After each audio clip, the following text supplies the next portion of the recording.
성소수자를 둘러싼 다양한 뉴스들 아무리 여러 번 읽어도 이해되지 않으실 때가 많으시죠? 그런 뉴스를 A부터 Z까지 읽기 쉽게 모두 설명해 드리겠습니다. 뉴스 읽어주는 귀여 은하선입니다. 오늘 살펴볼 뉴스 소개 부탁드릴게요. 신필규 기자님. 네, 안녕하세요. 뉴스 소개를 맡은 신필규입니다. 네, 지난 1월이었죠. 대법원 앞에서는 세 군의 여성 대상 성폭력 사건을 놓고 상식적인 대법원의 판결을 요구하는 기자회견이 있었습니다. 상당히 긴 시간 동안 법원에서 이거 끌어온 사건으로 알고 있는데 어떤 사건인지 좀 더 구체적으로 설명해 주실 수 있을까요? 2010년에 벌어졌던 사건에 대한 재판인데요. 성소수자인 해군 여성 장교에게 2명의 해군 간부가 성폭력과 강제추행을 저질러 왔고요. 이로 인해 피해자는 임신을 하게 되고 이후에 임신 중절 수술을 하기도 했고요. 또한 외상후 스트레스 장애에 걸려서 이제 많은 고통에 시달리기도 하셨습니다.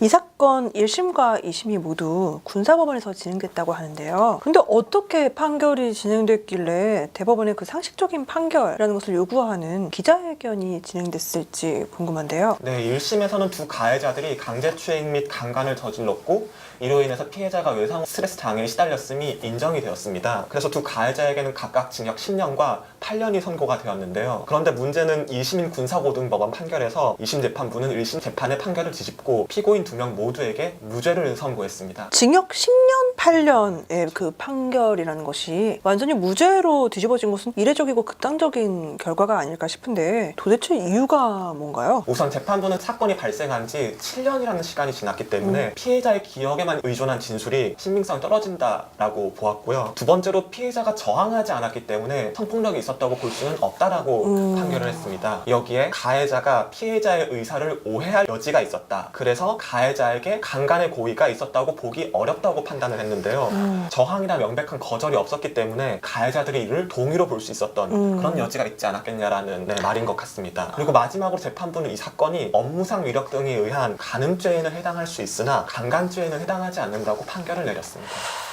여러 가지 면에서 전혀 동의할 수가 없는 판결인데 좀 하나씩 좀 질문을 해보도록 하겠습니다. 먼저 피해자가 저항하지 않았다. 그래서 폭행과 협박이 있었다라고는 뭐 좀 보기 어렵다. 그래서 피해자가 헷갈릴 만한 일을 했다라는 식으로 지금 판결을 한 것 같은데요. 당시 피해자는 장교 양성 교육을 마치고서는 함정에 부임한 지 몇 달 되지 않은 소위였고 사건이 벌어진 그 당시에 가해자들은 각각 소령과 중령이었다고 하는데 하급자가 상급자가 이렇게 하자라고 얘기했을 때 그 명령을 저항을 하는 일이 가능한 일인가요? 네, 정확하게 지적을 해주셨는데요. 지난 1월 대법원 앞에서 열렸던 기자회견에서도 젊은 여금 포럼의 김은경 대표가 비슷한 문제 제기를 했습니다. 이제 김은경 대표는 피해자가 적의 총에 죽을지라도 명령에 복종하는 것이 군인의 생명임을 뼛속까지 새길 정도로 반복될 교육을 받은 사람임을 강조했습니다. 그만큼 막 부임한 피해자가 가해자들에게 느꼈을 위력은 정말 상상을 초월하는 정도였다는 것이죠. 특히나 가해자들은 피해자들의 직속 상관이기도 했고 또한 지휘관이기도 했습니다.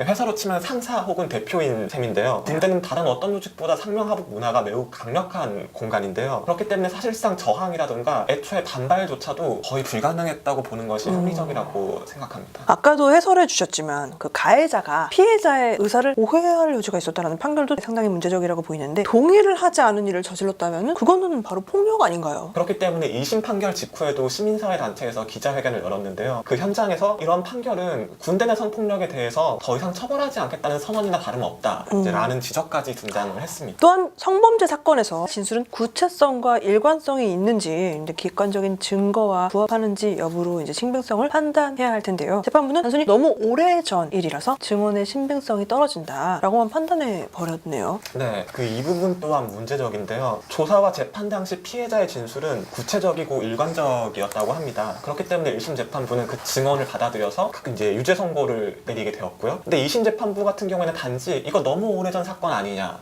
라는 이유로 신빙성이 없다고 판단을 해버렸어요. 반면에 피해자가 가해자와 사적인 연락을 주고받았다라는 가해자 측근 진술이 있었는데요. 사실 문자의 실체도 확인을 할 수가 없는 상황이었다고 해요. 근데 이것도 똑같이 굉장히 시간이 오래전에 있었던 일에 대한 증언인데도 불구하고 증언을 검증 없이 받아들였다고 합니다. 너무 편향적이라는 생각이 드는데 때문에 그 성범죄 피해자의 증언을 의심부터 하고 보는 것. 그래서 오래된 일이니까 네가 잘못 기억하고 있는 거 아니냐 이런 식으로 생각하는 것이 참 고질적인 문제이고 이것이 좀 전형적으로 드러난 사건이 아닐까 싶습니다. 이번 사건 또한 피해자가 여성이며 또 성소수자인 점을 가해자들이 악용하면서 또 발생한 일이라고 그렇게 알고 있는데요. 사건을 들여다보니 가해자들 중 한 사람이 피해자에게 너가 남자를 몰라서 레즈비언인 것 아니냐, 내가 가르쳐주겠다 라고 말하면서 성폭력을 저질렀다고 하고요. 이제 피해자분 역시도 그 가해자들이 자신이 레즈비언인 점을 이용해서 이런 범죄를 저질렀고 나를 마치 교육해야 될 대상으로 여겼다라고 증언을 했습니다. 근데 사실 여성 성소수자를 향한 이성애자 남성들의 이런 성폭력은 굉장히 좀 오래된 문제인데요. 그렇죠. 교정강간이라는 명칭이 따로 붙어 있을 정도로 오랫동안 지속되어 왔던, 반복되어 왔던 문제고요. 보통 이런 것들이 어떤 범죄를 지칭하냐면 가해자들이 자신이 저지르는 성적인 폭력을 통해서 피해자의 성적 지향을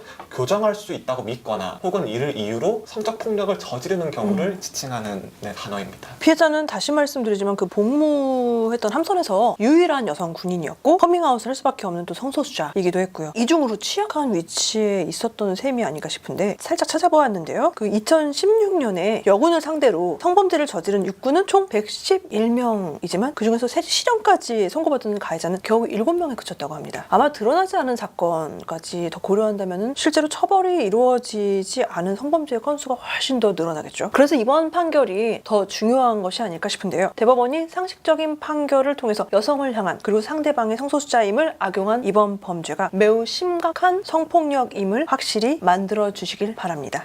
성소수자라는 이유로 그리고 여성이라는 이유로 말하지 못했을 그 피해자가 얼마나 답답한 심정이었는지 아주 오래된 시간이 지났기 때문에 신빙성이 없다라는 말로 얼버무리지 마셨으면 좋겠습니다. 퀴어의 시선으로 뉴스를 읽어본 시간 어떠셨나요? 좀 아리송하고 복잡해 보이던 뉴스가 좀 더 쉽고 명확하게 다가오셨나요? 저희 영상이 마음에 드셨다면 좋아요와 공유 버튼을, 앞으로도 퀴어한 눈으로 저희와 함께 뉴스를 읽고 싶으시다면 팔로우 버튼을 눌러주십시오. 저희는 다음에 또 새로운 뉴스와 함께 찾아오겠습니다.